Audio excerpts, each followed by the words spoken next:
Hello students, कैसे हैं आप सभी। आई होप कि आप सब बहुत अच्छे होंगे और आपकी स्टडी काफ़ी अच्छी चल रही होगी। तो आज के लेक्चर में सबसे पहले हम बात करेंगे नीट के सिलेबस रिड्यूस्ड होने की। जो नीट का सिलेबस रिड्यूस किया गया था एनटीए के थ्रू, तो वो अब कंफर्म कर दिया गया है। वही सिलेबस आएगा आपका नीट पे। चैप्टर्स हटा दिए गए हैं, डिलीट कर दिए गए हैं, वो चैप्टर्स नहीं पूछे जाएंगे नीट में। और जो सिलेबस जैसे बायोलॉजी में, मॉर्फोलॉजी में काफ़ी फैमिलीज़ ऐड कर दी गई हैं, वो फैमिलीज़ जो हैं वो बाहर से हैं थोड़ा, तो वो आपको देखना पड़ेगा। और केमिस्ट्री में भी कुछ चैप्टर्स हैं जो डिलीट करे गए हैं, और फिज़िक्स में बहुत ही माइनर चेंजेस हैं, तो उसमें आप पूरा ही पढ़ें तो ज़्यादा बेटर रहेगा, क्योंकि कुछ कुछ चीज़ें अगर आप छोड़ के पढ़ेंगे फिज़िक्स में तो आपको फ़िज़िक्स समझ में नहीं आएगी। तो इससे अच्छा है कि आप फिज़िक्स को पूरा पढ़ें, कुछ भी अवॉइड ना करें। और तो आज हम इस चैप्टर में हम ये ह्यूमन फिजियोलॉजी स्टार्ट कर रहे हैं। डाइजेशन एंड एब्जॉर्प्शन वाला चैप्टर है, ये हटा दिया गया है।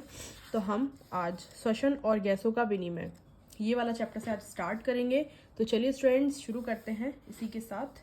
जैसा कि आप पहले पढ़ चुके हैं, सजीव पोषक तत्वों जैसे ग्लूकोज को तोड़ने के लिए ऑक्सीजन का परोक्ष रूप से उपयोग करते हैं, विभिन्न क्रियाओं को संपादित करने के लिए आवश्यक ऊर्जा प्राप्त होती है।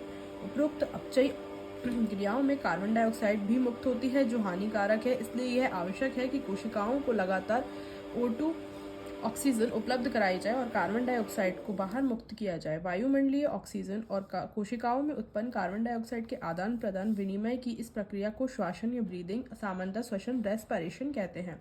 अपने हाथों को अपने सीने पर रखिए। आप सीने को ऊपर नीचे होते हुए अनुभव कर सकते हैं। आप जानते हैं कि यह श्वसन के कारण है। हम श्वास कैसे लेते हैं, इस अध्याय के निम्नलिखित खंडों में श्वसन अंगों और श्वसन की क्रियाविधि का वर्णन किया गया है।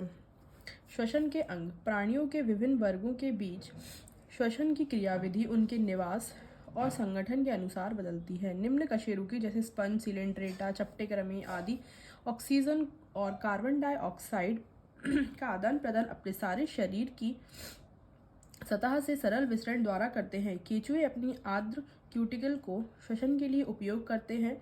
कीटों के शरीर में नलिकाओं का एक जाल श्वसन नलिकाएं होता है, जिनसे वातावरण की वायु का उनके शरीर में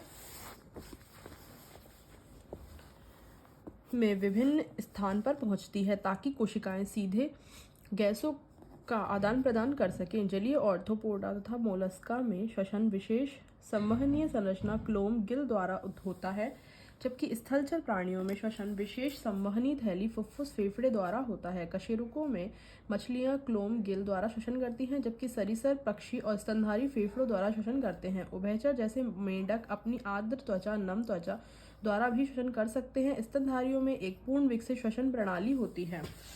मानव श्वसन तंत्र, हमारे एक जोड़ी बाह्य नासाद्वार होते हैं जो होठों के ऊपर बाहर की तरफ खुलते हैं। ये नासा मार्ग द्वारा नासा कक्ष तक पहुंचते हैं। नासा कक्ष ग्रसनी में खुलती है। ग्रसनी आहार और वायु दोनों के लिए उभयनिष्ठ मार्ग है।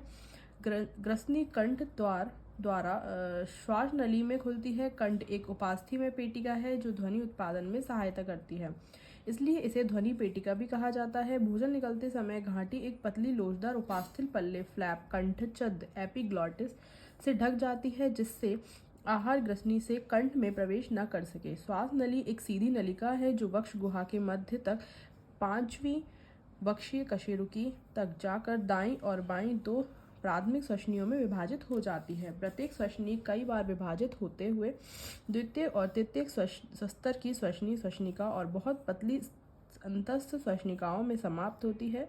श्वास नली प्राथमिक, द्वितीयक और तृतीयक श्वसनी तथा प्रारंभिक श्वसनिकाएं अपूर्ण उपास्थि वलयों से आलंबित होती है। प्रत्येक अंतस्थ श्वसनिका बहुत सारी पतली अनियमित भित्ति युक्त वाहिकाएं थैली जैसी संरचना कूपिकाओं में खुलती है, जिसे वायु कूपिका कहते हैं। श्वसनिकाओं और कूपिकाओं का शाखित जाल फेफड़ों लंग्स की रचना करते हैं। हमारे दो फेफड़े हैं जो एक द्विस्तरीय फुफ्फुस आवरण प्लूरा से ढके रहते हैं और जिनके बीच फुफ्फुस आवरणी द्रव भरा होता है। यह फेफड़े की सतह पर घर्षण कम करता है। बाहरी फुफ्फुस आवरणी झिल्ली वक्षीय पर्त के निकट संपर्क में रहती है, जबकि आंतरिक फुफ्फुस आवरणी झिल्ली फेफड़े की सतह के संपर्क में होती है। बाह्य नासारंध्र से अंतस्थ श्वसनिकाओं तक का भाग चालन भाग, जबकि कूपिकाएं एवं उनकी नलिकाएं श्वसन तंत्र का श्वसन या विनिमय भाग गठित करती है।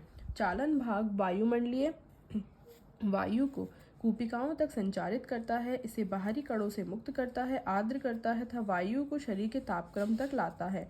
विनिमय भाग आदान प्रदान इकाई रक्त एवं वायुमंडलीय वायु के बीच ऑक्सीजन और कार्बन डाइऑक्साइड का वास्तविक विसरण स्थल है। फेफड़े वक्ष गुहा में स्थित होते हैं, जो शारीरतः एक वायुरोधी कक्ष है। वक्ष गुहा कक्ष पृष्ठ भाग में कशेरुक दंड, अधर भाग में उरोस्थी, पार्श्व में पसलियों और नीचे से गुंबदाकार डायाफ्राम द्वारा बनता है।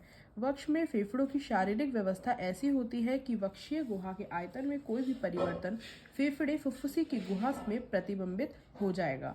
श्वसन के लिए एक ऐसी व्यवस्था आवश्यक है, क्योंकि हम लोग सीधे फेफड़ों का आयतन नहीं बदल सकते।